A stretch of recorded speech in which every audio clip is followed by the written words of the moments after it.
ಆತ್ಮೀಯ ಬಂಧುಗಳೇ, ಸ್ನೇಹಿತರೆ ಹಾಗೂ ಪುಟ್ಟ ಮಕ್ಕಳೇ, ಹೊಸದಿಗಂತ ಡಿಜಿಟಲ್ ಚಾನೆಲ್ನ ನಮ್ಮ ಸಂಪ್ರದಾಯ ನಮ್ಮ ಸೈನ್ಸ್ ಇವತ್ತಿನ ಈ ಸಂಚಿಕೆಗೆ ತಮಗೆಲ್ಲರಿಗೂ ಆತ್ಮೀಯವಾದಂತಹ ಸ್ವಾಗತ.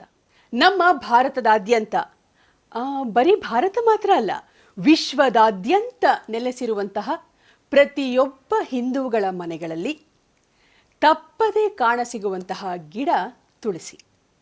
ಹೌದು, ತುಳಸಿ ಗಿಡ. ತುಳಸಿ ಕೇವಲ ಗಿಡ ಮಾತ್ರ ಉಳಿದಿಲ್ಲದೆ ಅದೊಂದು ದೇವತೆಯಾಗಿ, ದೇವಿಯಾಗಿ ನಾವು ತುಳಸಿಯನ್ನು ದೇವರ ರೂಪದಲ್ಲಿ ಪೂಜಿಸುವುದುಂಟು. ತುಳಸಿ ಇಲ್ಲದ ಹಿಂದೂಗಳ ಮನೆಯೇ ಇಲ್ಲ ಅಂತ ಅನ್ಬೋದು. ಆದರೆ ಕೇವಲ ಹಿಂದೂ ಧರ್ಮ ಮಾತ್ರವಲ್ಲದೆ ಅನ್ಯ ಧರ್ಮೀಯರ ಮನೆಯಲ್ಲೂ ಕೂಡ ತುಳಸಿ ಗಿಡವನ್ನು ಔಷಧೀಯ ಸಸ್ಯವಾಗಿ ಇಟ್ಕೊಳ್ಳೋದು ಪದ್ಧತಿ ಇದೆ. ನಾವೆಲ್ಲ ಗಮನಿಸಿರ್ಬೋದು, ದಿನ ಬೆಳಗಾದ ಕೂಡಲೇ ನಮ್ಮ ತಾಯಿಯವರು, ಅಜ್ಜಿ ಅಥವಾ ಮನೆಯಲ್ಲಿರುವ ಗೃಹಿಣಿಯರು ಬೆಳಗಾಗೆದ್ದು ಮಡಿಯುಟ್ಟು ತಪ್ಪದೆ ಮೊದಲಿಗೆ ತುಳಸಿ ಪೂಜೆಯನ್ನು ಮಾಡ್ತಾರೆ. ನಂತರ ಹೊಸಲಿನ ಪೂಜೆಯನ್ನು ಮಾಡಿ ಆ ನಂತರ ದೇವರ ಪೂಜೆಯ ಕಾರ್ಯಗಳನ್ನು ಮುಂದುವರಿಸ್ತಾರೆ. ಈ ಸಂಪ್ರದಾಯ ಇವತ್ತಿಗೂ ಇದೆ. ಯಾರೂ ತುಳಸಿ ಪೂಜೆ ಮಾಡುವ ಸಂಪ್ರದಾಯವನ್ನು ಬಿಟ್ಟುಕೊಟ್ಟಿಲ್ಲ. ನಿಜಕ್ಕೂ ಇದು ಸಂತೋಷದಾಯಕವಾದಂತಹ ವಿಚಾರ. ಯಾವುದೇ ಹಬ್ಬವಾಗಲಿ ಮೊದಲು ತುಳಸಿ ಪೂಜೆಯನ್ನು ಮಾಡಬೇಕು, ನಂತರ ಹೊಸಲಿನ ಪೂಜೆಯನ್ನು ಮಾಡಿ ಆ ನಂತರ ವ್ರತ, ಹೋಮ, ಹವನ ಯಾವುದೇ ದೇವರ ಕಾರ್ಯವನ್ನು ಮಾಡೋಕ್ಕೆ ಪ್ರಾರಂಭ ಮಾಡಬೇಕು. ಯಾಕೆ ಈ ತುಳಸಿಗೆ ನಮ್ಮಲ್ಲಿ ಇಷ್ಟೊಂದು ಮಹತ್ವವನ್ನು ನೀಡ್ತೀವಿ? ವೈಜ್ಞಾನಿಕವಾಗಿಯೂ ಕೂಡ ಪ್ರತಿಯೊಬ್ಬರ ಮನೆಯಲ್ಲಿ ಯಾಕೆ ತುಳಸಿ ಗಿಡವನ್ನು ಇಟ್ಕೊಳ್ಬೇಕು ಅನ್ನೋದ್ರ ಬಗ್ಗೆ ಇವತ್ತು ಈ ಸಂಚಿಕೆಯಲ್ಲಿ ನಾವು ಮಾಹಿತಿಯನ್ನು ಪಡ್ಕೊಳ್ಳೋಣ. ಆದರೆ ನಾವು ಒಂದು ವಿಷಯವನ್ನು ಗಮನದಲ್ಲಿ ಇಟ್ಕೊಳ್ಬೇಕು. ಎಂತಹ ದೇವತೆ ಆದರೂ ಕೂಡ, ಎಂತಹ ದೇವರಾಗಿ ನಾವು ಪೂಜಿಸಿದ್ರೂ ಕೂಡ ತುಳಸಿ ಗಿಡವನ್ನು ಮನೆಯೊಳಗೆ ಇಟ್ಕೊಳ್ಳೋದಿಲ್ಲ, ಮನೆಯ ಅಂಗಳದಲ್ಲಿ ಇಟ್ಟು ಪೂಜಿಸ್ತಾರೆ. ಸಸ್ಯವಾಗಿಯೂ ಕೂಡ ಮನೆಯೊಳಗೆ ತುಳಸಿ ಗಿಡವನ್ನು ಬೆಳೆಸೋದಿಲ್ಲ. ಹೊರಗಡೆ ತೋಟದಲ್ಲಿ ಅಥವಾ ಅಂಗಳದಲ್ಲಿ ಅಥವಾ ಬಾಲ್ಕನಿಯಲ್ಲಿ ಇಲ್ಲಿ ತುಳಸಿ ಗಿಡವನ್ನು ಇಟ್ಟು ಬೆಳೆಸ್ತಾರೆ. ಯಾಕೆ ಹೀಗೆ? ನಮ್ಮ ಸಂಪ್ರದಾಯ ಇದರ ಬಗ್ಗೆ ಏನು ಹೇಳುತ್ತೆ, ನಮ್ಮ ವಿಜ್ಞಾನ ಇದರ ಬಗ್ಗೆ ಏನು ಹೇಳುತ್ತೆ ಅಂತ ತಿಳ್ಕೊಳ್ಳೋಣ. ತುಳಸಿ ಕಾನನಂ ಯತ್ರ ಯತ್ರ ಪದ್ಮವಾ ನಾನಿಚ ವಸಂತಿ ವೈಷ್ಣವಾಯತ್ರ ತತ್ರ ಸನ್ನಿಹಿತೋ ಹರಿಹಿ. ಅಂದರೆ ತುಳಸಿ ವನವು ಹಬ್ಬಿರುವಂತಹ ಜಾಗದಲ್ಲಿ ಶ್ರೀಹರಿಯು ಸದಾ ವಾಸ ಮಾಡ್ತಾನಂತೆ. ಶೈವರು, ವೈಷ್ಣವರು, ಗಾಣಸತ್ಯರು, ದೇವಿ ಉಪಾಸಕರು ಮೊದಲಾದ ಎಲ್ಲ ಪಂಥಗಳ ಆಸ್ತಿಕ ಹಿಂದೂಗಳು ತಮ್ಮ ಮನೆಯಂಗಳದಲ್ಲಿ ತುಳಸಿ ವೃಂದಾವನವನ್ನು ನಿರ್ಮಿಸಿ ತುಳಸಿಯನ್ನು ನೆಟ್ಟು ಪೂಜಿಸ್ತಾರೆ. ಯಾಕೆ ತುಳಸಿ ಗಿಡವನ್ನು ಹೊರಗಿಟ್ಟು ಪೂಜೆ ಮಾಡ್ತಾರೆ? ತುಳಸಿ ಹಿಂದೂ ಪುರಾಣದ ಪ್ರಕಾರ ಯಾವ ದೇವತೆ? ಅವಳನ್ನು ಮನೆಯೊಳಗೆ ಇಟ್ಕೊಳ್ಳದೇ ಇರೋದಕ್ಕೆ ಇರುವ ಕಾರಣ ಏನು? ಇದಕ್ಕೂ ವೈಜ್ಞಾನಿಕ ಪುರಾವೆಗಳು ಇದೆಯೇ? ಇದರ ಬಗ್ಗೆ ಮಾಹಿತಿಯನ್ನು ಪಡ್ಕೊಳ್ಳೋಣ. ವೃಂದಾವನಿ ವಿಶ್ವಪೂಜಿತ ವಿಶ್ವಪಾವನಿ ಪುಷ್ಪಸಾರ ನಂದನೀಯ ತುಳಸಿ ಕೃಷ್ಣ ಜೀವನಿ. ತುಳಸಿಗೆ ದಿನ ನೀರೆರೆಯುವ ಸಮಯದಲ್ಲಿ ಈ ಸ್ತೋತ್ರವನ್ನು ಪಠಿಸಿದ್ರೆ ಸಂಪತ್ತು ಸಮೃದ್ಧಿಯಾಗತ್ತೆ ಅನ್ನೋ ನಂಬಿಕೆ ಇದೆ. ಮಹಾಪ್ರಸಾದ ಜನನಿ ಸರ್ವ ಸೌಭಾಗ್ಯವರ್ಧಿನಿ ಆದಿ ವ್ಯಾಧಿ ಹರ ನಿತ್ಯಂ ತುಳಸಿ ತ್ವಂ ನಮೋಸ್ತುತೆ. ಈ ಮಂತ್ರವನ್ನು ತುಳಸಿ ಪೂಜೆ ಮಾಡುವಾಗ ಪಠಣೆ ಮಾಡಿದ್ರೆ ನಮ್ಮ ಇಷ್ಟಾರ್ಥಗಳು ನೆರವೇರುತ್ತೆ ಅನ್ನೋ ನಂಬಿಕೆ ಕೂಡ ಇದೆ. ತುಳಸಿ ಎಲೆ ಬಿಡಿಸುವಾಗ, ತುಳಸಿ ಗಿಡ ನೆಡುವಾಗ, ತುಳಸಿ ಬೀಜಗಳನ್ನು ತೆಗೆಯುವಾಗಲೂ ಕೂಡ ಮಂತ್ರ ಸ್ತೋತ್ರಗಳನ್ನು ಉಚ್ಚರಿಸುವಂತಹ ಸಂಪ್ರದಾಯ ನಮ್ಮಲ್ಲಿದೆ. ಹಾಗಾಗಿ ತುಳಸಿಗೆ ಆಸ್ತಿಕ ವಲಯದಲ್ಲಿ ಬಹಳವೇ ಪ್ರಾಮುಖ್ಯತೆ ಇದೆ. ಈ ತುಳಸಿ ಸೃಷ್ಟಿಯ ಕುರಿತಾಗಿ ಪುರಾಣಗಳಲ್ಲಿ ಅನೇಕ ರೀತಿಯ ಕಥೆಗಳಿದೆ. ದೇವದಾನವರು ಕ್ಷೀರ ಸಮುದ್ರವನ್ನು ಮಥಿಸಿದಾಗ ಅಮೃತ ಉದಯಿಸಿತು. ಅದರ ಜೊತೆಗೆ ಅನೇಕ ವಸ್ತುಗಳು ಕೂಡ ಉದ್ಭವವಾದವು. ಈ ಅಮೃತವನ್ನು ಪಡೆಯೋದಕ್ಕೆ ಈ ದೇವದಾನವರ ಮಧ್ಯೆ ಜಗಳವಾದಾಗ ಆ ಅಮೃತದ ಕೆಲವು ಹನಿಗಳು ಭೂಮಿಯ ಮೇಲೆ ಬಿದ್ದುವಂತೆ. ಅವೇ ತುಳಸಿ ಸಸ್ಯಗಳಾಗಿ ಬೆಳಕೊಂಡ್ವು ಅನ್ನೋ ಉಲ್ಲೇಖ ನಮಗೆ ಪುರಾಣ ಕಥೆಯಲ್ಲಿ ಸಿಗತ್ತೆ.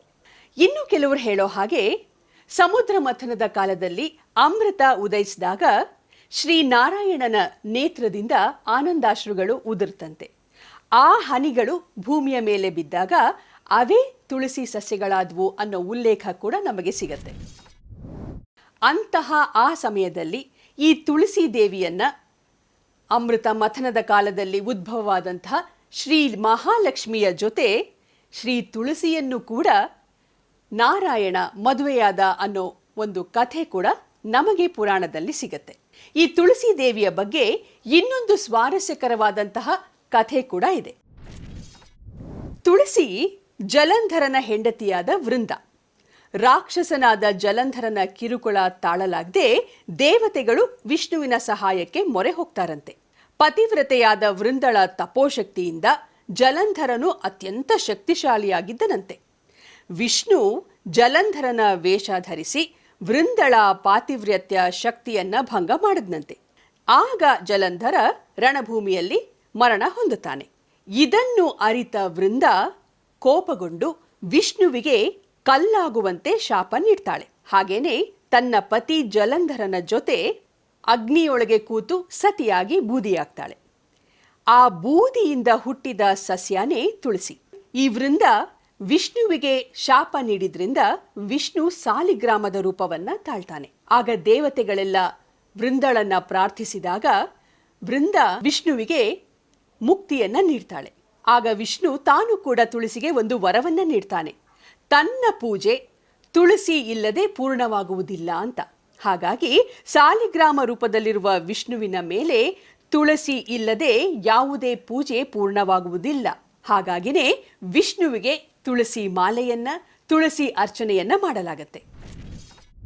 ತುಳಸಿ ಅಥವಾ ವೃಂದ ಜಲಂಧರನನ್ನ ಮದುವೆಯಾದ್ರಿಂದ ಅವಳು ರಾಕ್ಷಸ ಕುಲಕ್ಕೆ ಸೇರಿದವಳಾಗ್ತಾಳೆ. ಆದರೆ ತನ್ನ ಪತಿಯೊಡನೆ ಸತಿಯಾಗಿ ಮರಣ ಹೊಂದಿದ್ರಿಂದ ಅವಳು ಪೂಜೆಗೆ ಅರ್ಹಳಾಗ್ತಾಳೆ. ಹಾಗಾಗಿ ಅವಳ ಹೆಸರಿನಲ್ಲಿ ಒಂದು ಬೃಂದಾವನವನ್ನ ಕಟ್ಟಿ ಅವಳನ್ನ ಪೂಜೆ ಮಾಡುವ ಪದ್ಧತಿ ನಮ್ಮಲ್ಲಿ ಬರುತ್ತೆ.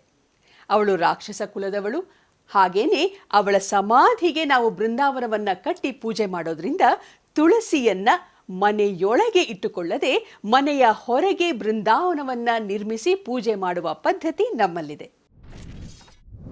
ಯನ್ಮೂಲೆ ಸರ್ವತೀರ್ಥಾನಿ ಯನ್ಮಧ್ಯೆ ಸರ್ವದೇವತಾಃ ಯದಗ್ರೆ ಸರ್ವವೇದಾಶ್ಚ ತುಳಸಿ ತ್ವಾಂ ನಮಾಮ್ಯಹಂ.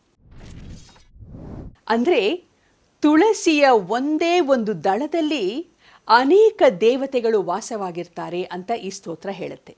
ಇಂತಹ ಪತಿವ್ರತೆ ಅಖಂಡ ಸೌಭಾಗ್ಯವತಿಯಾದ ತುಳಸಿಯನ್ನ ಸೂರ್ಯ ಉದಯದ ಸಮಯದಲ್ಲಿ, ಸೂರ್ಯಾಸ್ತದ ಸಮಯದಲ್ಲಿ ಪೂಜೆ ಮಾಡೋದ್ರಿಂದ ಸುಮಂಗಲಿಯರು ಅಖಂಡ ಸೌಭಾಗ್ಯವತಿಯಾಗ್ತಾರೆ ಅನ್ನೋ ನಂಬಿಕೆ ನಮ್ಮ ಹಿಂದೂ ಧರ್ಮದಲ್ಲಿದೆ.